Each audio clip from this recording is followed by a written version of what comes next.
Hello, and welcome to our Transformation by Truth podcast feature week. 7 days dedicated to sharing the foundation of our transformation process. My name is D.L. Anderson. I am the founder of Pinnacle of Holiness Ministries and the chief officer of this podcast. I am excited to be kicking off this information packed feature week, and I hope you are too.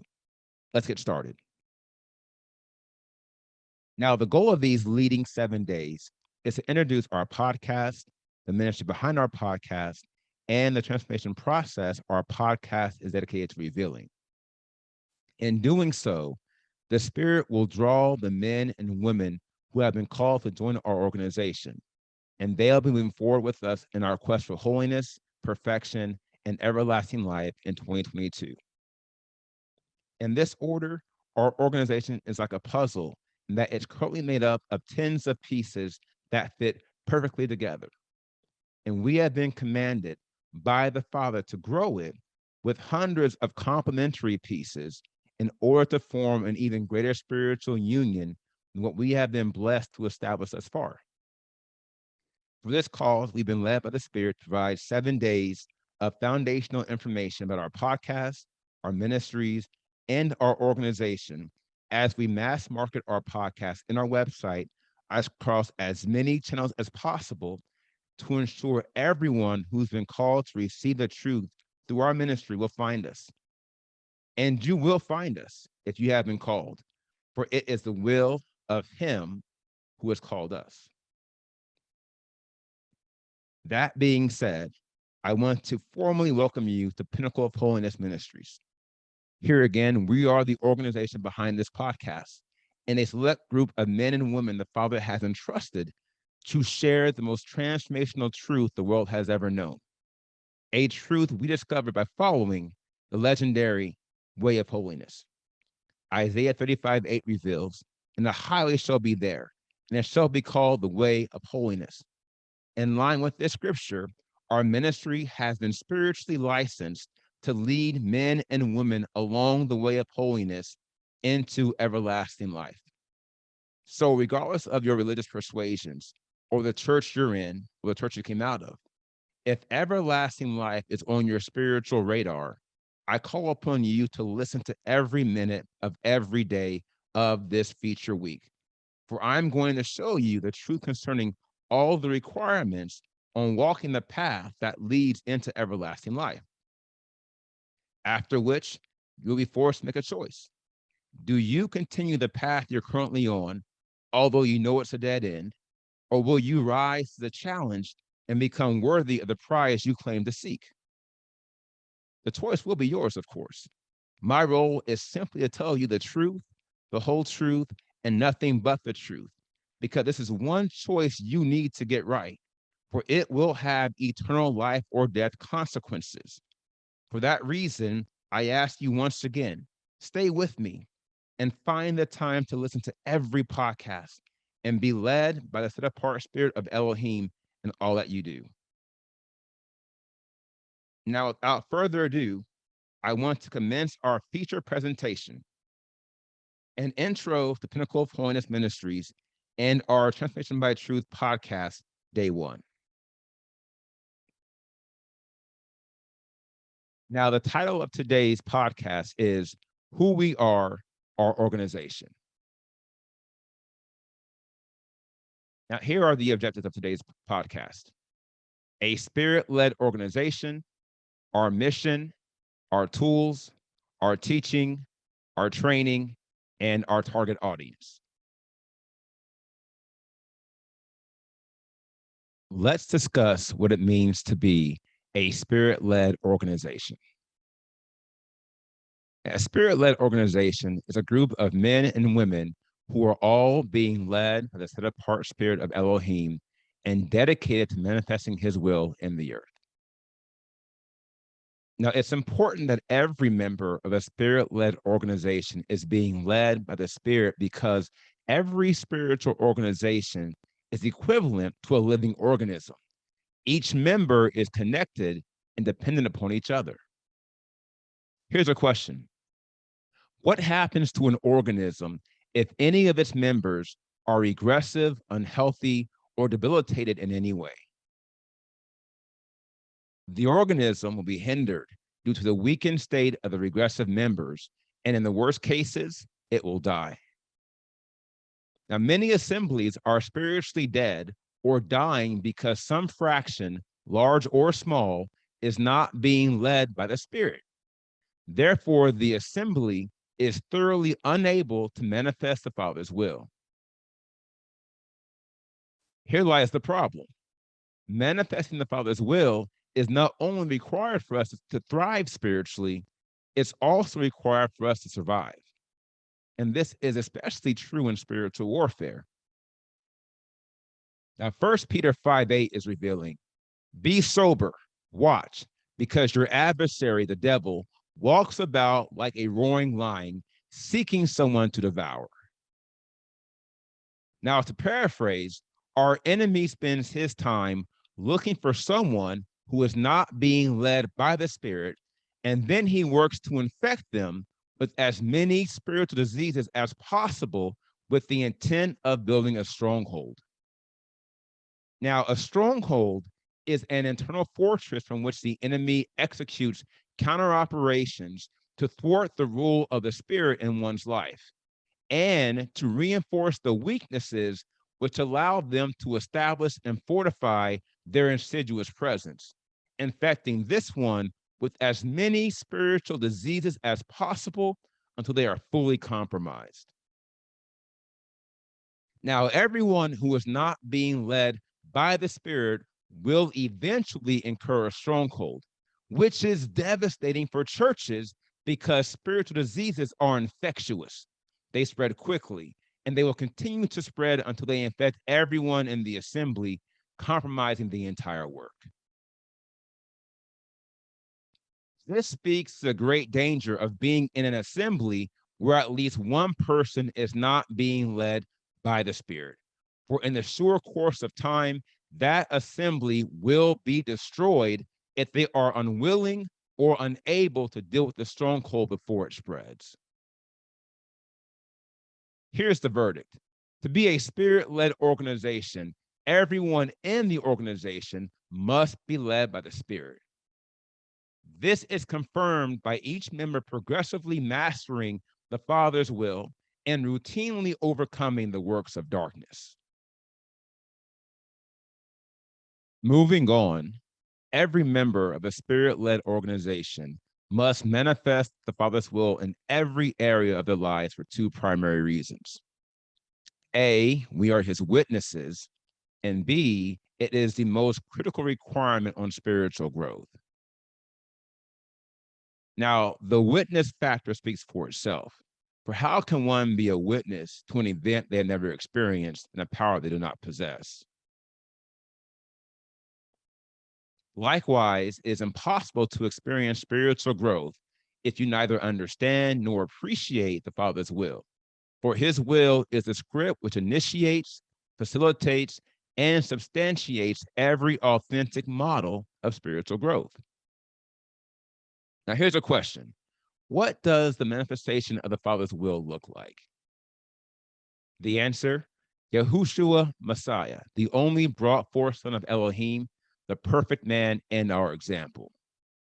Now, 1 Peter 2:21-22 is revealing, for to this you were called, because Messiah also suffered for you, leaving you an example that you should follow his steps, who committed no sin, nor was deceit found in his mouth. Now, following the steps of Yahushua Messiah requires us to operate with the same dominion, authority, and power he operated with while executing both similar and greater works. Now, John 14:12 is revealing, truly, truly, I say to you, he who believes in me, that is Messiah, the works that I do, he shall do also. And greater works than these he shall do because I go to my Father. Now, unlike many assemblies, we don't just say we believe in the power of Elohim, we demonstrate his power. And this is only possible because we have been transformed by the Set-Apart Spirit, the most powerful force the world has ever known. Now, 2 Timothy 1:7 reveals, For Elohim has not given us a spirit of fear, but of power and of love and of a sound mind. Now, the Spirit speaks expressly, and it has commanded me to focus a healthy amount of our ministry on dominion, authority, and power for three primary reasons. Now, the first reason I have been called to focus on dominion, authority, and power is because the Father has a harvest of honest men and women he has called to operate in these three key facets of his will. And these must first go through the transformation we have been called to teach.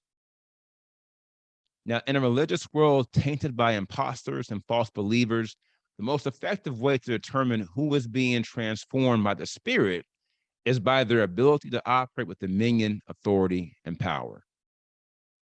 Mark 16:16-17 is revealing, and these signs shall accompany the ones who believe. In my name, they shall cast out demons. They shall lay hands on the sick, and they shall get well. Matthew 10:1 is revealing, and having called his 12 disciples near, he gave them authority over unclean spirits to cast them out and to heal every disease and every bodily weakness. Now, Luke 10 is revealing, and after this, the master appointed 70 others and sent them 2 by 2 ahead of him into every city and place where he himself was about to go. Then he said to them, the harvest indeed is great, but the workers are few. Therefore, pray the master of the harvest to send out workers into his harvest. Go, see, I send you out as lambs into the midst of wolves. Do not take a purse, nor a bag, nor sandals, and greet no one along the way. And whatever house you enter, first say peace to this house. And if indeed a son of peace is there, your peace shall rest on it. And if not, it shall return to you. And stay in the same house, eating and drinking whatever with them, for the laborer is worthy of his wages. Do not move from house to house. And into whatever city you enter, and they receive you, eat whatever is placed before you, and heal the sick there, and say to them, the kingdom of Elohim has come near to you. And the 70 returned with joy, saying, Master, even the demons are subject to us in your name. And he said to them, I saw Satan falling out of the heaven as lightning. See, I give you the authority to trample on serpents and scorpions and over all the power of the enemy, and none at all shall hurt you. Now, these scriptures prove without controversy that it is the master's desire for his disciples to have dominion, authority, and power. This includes the disciples in times past and those in times present. Now, here's the question. These things being what they are, why are so many churches and assemblies operating outside these facets of Messiah's example? It's because they resist the transformation and the self-denial required to operate with the dominion, authority, and power he operated with. Now, the second reason why I've been commanded to focus on dominion, authority, and power is because the religious world is filled with men and women who deny the power of Elohim and have become over fixated with works in a shameful attempt to cover their unwillingness to wholly submit to his will. Now, it's true that some ministries may be engaged in seemingly good works, but these works do not defeat the powers of darkness, which are ruining our world and destroying the lives of men and women everywhere. Neither do they translate into everlasting life. Matthew 7:21 is revealing, not everyone who says to me, Master, Master, shall enter into the reign of the heavens, but he who is doing the desire or the will of my Father in the heavens. Many shall say to me in that day, Master, Master, have we not prophesied in your name, and cast out demons in your name, and done many mighty works in your name? And then I shall declare to them, I never knew you. Depart from me, you who work iniquity. Now, this passage proves that many of the works done in the name of religion are not good from the Father's perspective. Now, this is true even though many incorrectly assess these works as good. For man looks on the outward appearance, while Elohim looks at the heart. You can see 1 Samuel 16:7 to reference that. Now, this is precisely why I have been commanded to focus on dominion, authority, and power. For those who operate within these models have been qualified to minister on behalf of the kingdom of heaven, and their works should be classified as good. Now, here's the third reason why I was called to focus on dominion, authority, and power. It's because a dominion, authority, and power are required to be sealed in these last days and protected from the evil coming to this earth during the sifting of the nations. Now, the sifting of the nations is a focal phase of the day of the Lord, a time of terrible violence and death, which will deplete the world population by more than half and permanently destroy certain portions of the earth. Now, the sifting of the nations has already begun, but it has yet to reach its climax. When it does, only those who have been sealed will be protected. Now, although I'm not going to analyze the sifting of the nations in this podcast, I would make it very clear to everyone that our world has achieved critical mass in multiple orders, and it cannot continue the path it's on. A change, my friends, is soon to come.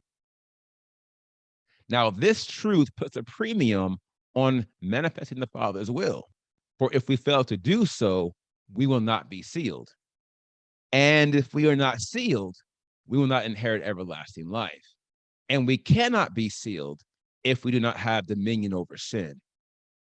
Now, 2 Timothy 2:19 is revealing, however, the solid foundation of Elohim stands firm. Having this seal, Yahuwah knows those who are his. And let everyone who names the name of Messiah turn away from unrighteousness. Now, here's the verdict. It is impossible to be a spirit-led organization if each member is not manifesting the Father's will, which is validated by our ability to exercise dominion, authority, and power in the earth, and a testament we have been sealed by the Spirit of Elohim. Now, let's discuss our mission. Our mission is to provide men and women with the tools, the teaching, and training required to be transformed into the spiritual model of Yahushua Messiah, as this will allow them to manifest the Father's will in their lives. Now, this transformation is only possible by the persistent acceptance and application of truth. And so our tools, teaching, and training, having been handed down to us by the Spirit of Elohim, are 100% truth. For this cause, we have designated our ministry as the Truth Factory, a spiritual workshop where we develop a wide variety of resources to aid our members as they go through the transformation process required for them to be saved. Now, chiefly, transformation is a spiritual process in which we are set apart for the Master's use during this life and certified to inherit everlasting life. And there is no model of salvation apart from transformation. In essence, transformation equals salvation. And our mission is to unite with all who have been called to our ministry and lead them in their pursuit of holiness, perfection, and everlasting life. Now, let's discuss the tools we are using with our ministry. Now, there are 7 primary tools: effectual prayer, effectual fasting, spiritual focus, dominion, authority, power, and dedication. Now, we teach our members how to establish an effectual prayer life so they can confidently engage the Father, clearly understand his will, and realize the true power and purpose of prayer. Now, we teach our members how to establish an effectual life of fasting so they know when and how to fast, use their fast to enhance their prayers, and establish a balance between their spirit and physical natures. Now, we teach our members how to remain spiritually focused so they are not weighed down by all the distractions and cares of this life, are not constantly disturbed during their prayers, and can hear the still small voice of the Spirit when it speaks to them. Now, we teach our members also how to exercise dominion, authority, and power so they can eliminate every trace of sin, be victorious in every spiritual battle, and guard their families from the snares of the enemy. And last but not least, we teach our members how to live a life of dedication to the Father so they can be used anytime and anywhere to do his will, rise above every temptation to sin, and know what it means to submit their will to the Father. Now, let's discuss the teaching we are offering at our ministry. Now, first, we have our Transformation by Truth podcast library. We also have our Word of Truth video library and our Library of Truth bookstore. Next, we have the training we're offering with our ministry. This includes the Voice of Sound Counsel, individual coaching, building teams of excellence, group coaching, and practice makes perfect workshops. Okay, so now let's discuss our target audience. You are a perfect fit for our organization if you desire to be part of a spirit-led organization where you can thrive amongst a congregation of men and women who are manifesting the Father's will in their lives and sincerely desire the same for you. You believe in the power of the set-apart spirit, despite all the fraudulent acts and deception found in the church circuit. And you desire to know how you can unlock these powers and use them in accordance with the Father's will for your life. You are motivated to be your best spiritual self so you can live a life of dedication to the Father and his will. And all you need are the tools, the teaching, and the training, and someone to show you the way. Now, if any or all these examples resonate with you, then you have come to the right place, and believe me, you have come at the right time. And although you've taken the first step, there are many more to go, and we're going to be with you every step of the way. Now, in summary, in this podcast, we discussed a spirit-led organization, our mission, our tools, our teaching, our training, and our target audience. So now let's discuss what's next. So today we completed day one of our feature week, our organization, and tomorrow, day two, we'll be discussing who we are, our history. Now here's a call to action. If the Spirit is leading you, I encourage you to follow. Take the next step and listen to day two of this feature week. And if you have any questions, feel free to contact us via our website at www.pinnacleofholiness.com, and we will respond to you as soon as we can. Thank you.